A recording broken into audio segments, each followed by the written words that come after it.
പ്രിയപ്പെട്ട സുഹൃത്തുക്കളെ, ഈ വരുന്ന 26-ാം തീയതി ആലപ്പുഴ പാർലമെന്റ് മണ്ഡലത്തിലേക്ക് നടക്കുന്ന ലോക്സഭാ തെരഞ്ഞെടുപ്പിൽ CPM-ന്റെ സ്ഥാനാർത്ഥിയായി ശ്രീമാൻ AM ആരിഫ് രണ്ടാമത്തെ തവണ ജനവിധി തേടുകയാണ്.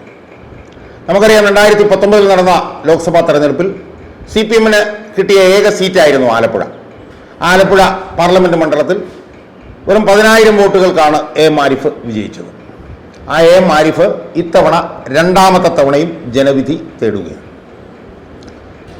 അപ്പോൾ ആരിഫ് രണ്ടാമത്തെ തവണ ജനവിധി നേടുന്ന ഈ തെരഞ്ഞെടുപ്പിൽ CPM ഇപ്പോൾ തന്നെ കടുത്ത ആശങ്കയിലാണ് എന്നാണ് ആദ്യം തന്നെ എനിക്ക് സൂചിപ്പിക്കാറുള്ളത്. അതിൻ്റെ പ്രധാനപ്പെട്ട കാരണം ഞാനുമായി ബന്ധപ്പെട്ടാണ്. കാരണം ഞാൻ ഈ ആലപ്പുഴ പാർലമെന്റ് മണ്ഡലത്തിൽ സേവ് കേരള ഫോറം എന്ന് പറഞ്ഞ വേദിയുടെ സ്ഥാനാർത്ഥിയായി, ഒരു സ്വതന്ത്ര സ്ഥാനാർത്ഥിയായി മത്സരിക്കുകയാണ്. ഞാനൊരു സ്വതന്ത്ര സ്ഥാനാർത്ഥിയാണ്. പക്ഷേ സ്വതന്ത്ര സ്ഥാനാർത്ഥിയായിട്ടുള്ള എനിക്കെതിരെ ഒരു അപരൻ വന്നിരിക്കുന്നു എന്നുള്ളതാണ് ഏറ്റവും രസകരമായിട്ടുള്ളതും ഏറ്റവും ദുരൂഹമായിട്ടുള്ള കാര്യം. നമുക്കറിയാം, ആലപ്പുഴ പാർലമെന്റ് മണ്ഡലത്തിൽ ഏതാണ്ട് ഒരു 10 പതിറ്റാണ്ടിന് മുമ്പാണെന്നാണ് എൻ്റെ ഓർമ്മ, VM സുധീരൻ ലോക്സഭയിലേക്ക് മത്സരിച്ചപ്പോൾ അന്ന് KS മനോജ് എന്ന് പറഞ്ഞൊരു സ്ഥാനാർത്ഥിയായിരുന്നു, ഇടതുപക്ഷ സ്ഥാനാർത്ഥി.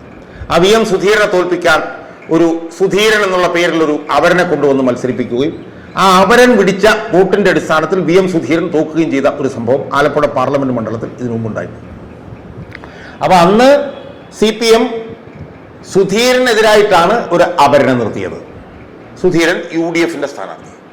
എന്നാൽ ഇത്തവണ UDF-നെതിരെയും അപരനില്ല, NDA-ക്കെതിരെയും അപരനില്ല, മറിച്ച് ഒരു സ്വതന്ത്ര സ്ഥാനാർത്ഥി മാത്രമായി മത്സരിക്കുന്ന അഡ്വക്കേറ്റ് KM ഷാജഹാൻ എന്ന് പറഞ്ഞ എനിക്കെതിരെ ഷാജഹാൻ VA എന്ന് പറയുന്ന ഒരു അപരനെ കൊണ്ടുവന്ന് CPM നിർത്തി എന്ന് പറയുമ്പോൾ തന്നെ CPM ഈ തെരഞ്ഞെടുപ്പിൽ ആശങ്കയിലാണെന്നും, CPM ആശങ്കയിലാവാൻ കാരണം UDF-ഉം അല്ല LDF-ഉം അല്ല, മറിച്ച് KM ഷാജഹാൻ എന്ന് പറഞ്ഞ ഞാനാണെന്നും വളരെ വ്യക്തമല്ലേ സുഹൃത്തുക്കളെ? വല്ല സംശയമുണ്ടോ അക്കാര്യത്തിൽ? അപ്പോൾ അതുകൊണ്ട് തന്നെ CPM ഇപ്പോൾ തന്നെ ഈ തെരഞ്ഞെടുപ്പിന് 10-16 ദിവസമുണ്ട്, ഇപ്പോൾ തന്നെ ആശങ്കയിലാണെന്നുള്ളത് വ്യക്തമായി. ഇനി എന്തുകൊണ്ടാണ് CPM ആശങ്കയിലായിരിക്കുന്നത് എന്നൂടെ പറഞ്ഞാൽ പിന്നെ നമുക്ക് വീഡിയോ അവസാനിപ്പിക്കാം. CPM ആശങ്കയിലാവാനുള്ള കാരണം അതിൻ്റെ പ്രതിഫലനമാണ് എനിക്കെതിരെ അപരനെ നിർത്തിയത് എന്ന് ഞാൻ പറഞ്ഞു. എന്തുകൊണ്ടാണ് എനിക്കെതിരെ അപരനെ നിർത്തിയത് എന്നുള്ളതിൽ നിന്ന് തന്നെ കാര്യങ്ങൾ വ്യക്തമാണ്. 2 കാര്യങ്ങളാണുള്ളത്. ഒന്ന്, കേരളത്തിലെ 14 ജില്ലകളിൽ വെച്ച് ഏറ്റവും കൂടുതൽ ഈ പാർട്ടി തകർന്നടിഞ്ഞ് ജീർണിച്ച ഇല്ലാതായിക്കൊണ്ടിരിക്കുന്ന ആലപ്പുഴ ജില്ല പോലെ വേറൊരു ജില്ലയില്ല. ഈ ജില്ലയിലെ കമ്മ്യൂണിസ്റ്റ് പാർട്ടിയെ കുറിച്ചിട്ട് നമ്മൾ പറയുമ്പം ഒരുപാട് വിശദാംശങ്ങളിലേക്കൊന്നും ഞാൻ പോകുന്നില്ല. പിണറായിയിലാണ് പാർട്ടി ഉണ്ടായത്, പക്ഷേ ആലപ്പുഴ ജില്ലയിലെ പാർട്ടിയായിരുന്നു 1930കളിലെ പാർട്ടി. ആലപ്പുഴയിലും ചേർത്തലയിലും ഒക്കെ പാർട്ടി കമ്മിറ്റികളായിരുന്നു അന്നത്തെ കമ്മ്യൂണിസ്റ്റ് പാർട്ടിയുടെ സംസ്ഥാന കമ്മിറ്റി. അതുപോലെ തന്നെ ഈ ജില്ലയിൽ നടന്നിട്ടുള്ള പ്രൗഢോജ്വലമായിട്ടുള്ള സമര പോരാട്ടങ്ങൾ, വയലാർ പുന്നപ്ര സമരം ഉൾപ്പെടെയുള്ള സമര പോരാട്ടങ്ങൾ, അതുപോലെ തന്നെ ഈ ജില്ലയിൽ നിന്ന് ഉയർകൊണ്ട കമ്മ്യൂണിസ്റ്റ് പാർട്ടിയുടെ നേതാക്കന്മാർ, VS അച്യുതാനന്ദൻ മുതൽ പിന്നെ കൃഷ്ണപിള്ള മുതലുള്ള R സുഗതൻ ഉൾപ്പെടെയുള്ള എത്രയോ നേതാക്കന്മാർ ഈ ജില്ലയിൽ നിന്ന് ഉണ്ടായിരിക്കുന്നു. അവരെല്ലാവരും കെട്ടിപ്പടുത്ത ആലപ്പുഴ ജില്ലയിലെ പാർട്ടി. അച്യുതാനന്ദൻ കെട്ടിപ്പടുത്ത പാർട്ടി, P കൃഷ്ണപിള്ള കെട്ടിപ്പടുത്ത പാർട്ടി, R സുഗതൻ കെട്ടിപ്പടുത്ത പാർട്ടി, CG സദാശിവൻ കെട്ടിപ്പടുത്ത പാർട്ടി, TV തോമസ് കെട്ടിപ്പടുത്ത പാർട്ടി, ഗൗരിയമ്മ കെട്ടിപ്പടുത്ത പാർട്ടി. ആ പാർട്ടി ഇന്ന് എവിടെ ചെന്നാണ് നിൽക്കുന്ന സുഹൃത്തുക്കളെ? ഇന്ന് മയക്കുമരുന്ന് കച്ചവടക്കാരനായിട്ടുള്ള ഷാനവാസിന്റെ നേതൃത്വത്തിൽ, ഭരണഘടന എന്ന് പറഞ്ഞാൽ കുന്തവും കൊടച്ചക്രവുമാണെന്ന് പറഞ്ഞ സജി ചെറിയാന്റെ നേതൃത്വത്തിൽ, സ്വന്തം പാർട്ടിയിൽ പ്രവർത്തിക്കുന്ന സഹപ്രവർത്തകരായിട്ടുള്ള വനിതകളുടെ ലൈംഗികമായിട്ടുള്ള വീഡിയോകൾ സ്വന്തം മൊബൈൽ ഫോണിൽ കൊണ്ടു നടക്കുന്ന AP സോനയുടെ നേതൃത്വത്തിലേക്കൊക്കെ ഈ അച്യുതാനന്ദന്റെയും ഗൗരിയമ്മയുടെയും P കൃഷ്ണപിള്ളയുടെയും പാർട്ടി അധപ്പതിച്ചിരിക്കുന്നു എന്നുള്ളിടത്താണ് പാർട്ടി അങ്കലാപ്പിലാവുന്നത്. അതുകൊണ്ട് അവിടെയാണ് എനിക്കെതിരായിട്ടുള്ള അപരൻ നിർത്തിയ നടപടി പ്രസക്തമാകുന്നത്. അപ്പൊ കേരളത്തിലെ ഏറ്റവും ജീർണിച്ച പാർട്ടി ആലപ്പുഴയിൽ, അവിടെ ഒരു കമ്മ്യൂണിസ്റ്റുകാരനായിട്ടുള്ള അഡ്വക്കേറ്റ് KM ഷാജഹാൻ മത്സരിക്കുന്നു.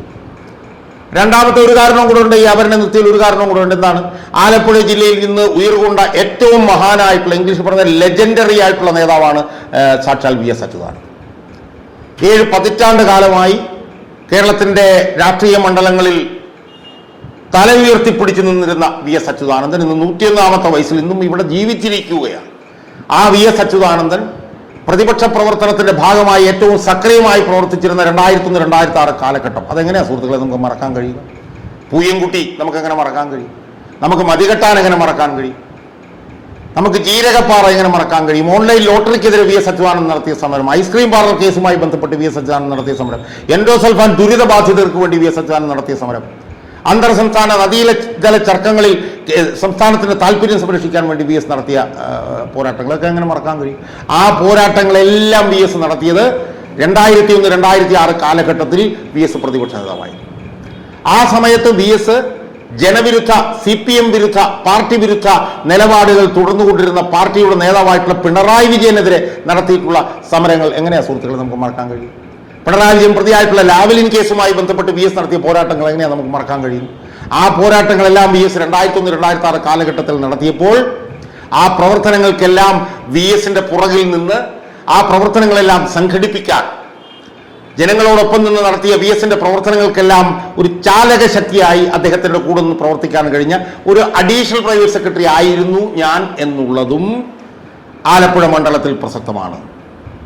VS അച്യുതാനന്ദനെ ഏറ്റവും കൂടുതൽ പീഡിപ്പിച്ചുവെന്നും ഇല്ലാതാക്കാൻ ശ്രമിച്ചുവെന്നും പാർട്ടി അണികൾ സജീവമായി ചർച്ച ചെയ്യുന്ന സാഹചര്യത്തിൽ അദ്ദേഹത്തിന്റെ പുറകിൽ ചാലകശക്തിയായി ഇന്ന് പ്രവർത്തിച്ച അഡ്വക്കേറ്റ് KM ഷാജഹാൻ എന്ന ഞാൻ ഇവിടെ മത്സരിക്കുന്നു എന്നുള്ളത് വളരെ പ്രസക്തമല്ലേ സുഹൃത്തുക്കളെ? അതോടൊപ്പം തന്നെ അവസാനമായി കഴിഞ്ഞ 2.5 വർഷക്കാലത്തിനിടയിൽ കേരളത്തിലെ കമ്മ്യൂണിസ്റ്റ് പാർട്ടിയുടെ ജീർണതയ്ക്കെതിരായിട്ടും കേരളത്തിലെ കമ്മ്യൂണിസ്റ്റ് പാർട്ടിയിലുള്ള അനീതികൾക്കെതിരായും തെറ്റുകൾക്കെതിരായും അഴിമതികൾക്കെതിരായും ഭൂമി കയ്യേറ്റങ്ങൾക്കെതിരായും സ്ത്രീവിരുദ്ധതകൾക്കെതിരായും പോലീസ് അതിക്രമങ്ങൾക്കെതിരായും മനുഷ്യാവകാശ ലംഘനങ്ങൾക്കുമെതിരായും എല്ലാം അചഞ്ചലമായും വിട്ടുവീഴ്ചയില്ലാതെയും പോരാടിയ ഒരാളായിട്ടുള്ള ഒരു കമ്മ്യൂണിസ്റ്റുകാരനായിട്ടുള്ള ഞാനിവിടെ മത്സരിക്കുന്നു എന്നുള്ളതും പ്രസക്തം.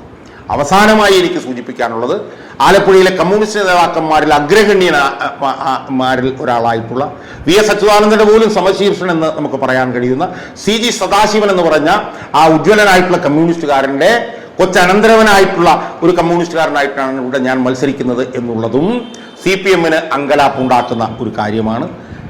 അതുകൊണ്ട് തന്നെ ആരിഫ് എന്ന് പറഞ്ഞ ഈ സ്ഥാനാർത്ഥിയുടെ വിജയ സാധ്യത ഏറ്റവും കുറവാണ് എന്ന് ഈ തെരഞ്ഞെടുപ്പിന്റെ 1ാം ഘട്ടത്തിൽ തന്നെ വളരെ വ്യക്തമായിരിക്കുന്നു എന്നതിൻ്റെ ഏറ്റവും വലിയ തെളിവാണ് UDFനെതിരെയും BJPക്കെതിരെയും അപരനെ നിർത്താതെ CPM അഡ്വക്കേറ്റ് KM ഷാജഹാൻ എന്ന ആലപ്പുഴയിൽ സ്വതന്ത്ര സ്ഥാനാർത്ഥിയായി മത്സരിക്കുന്ന എനിക്കെതിരെ ഒരു അപരനെ നിർത്തിയിരിക്കുന്നത് എന്നാണ് എനിക്ക് എൻ്റെ പ്രേക്ഷകരോട് സൂചിപ്പിക്കാനുള്ളത്.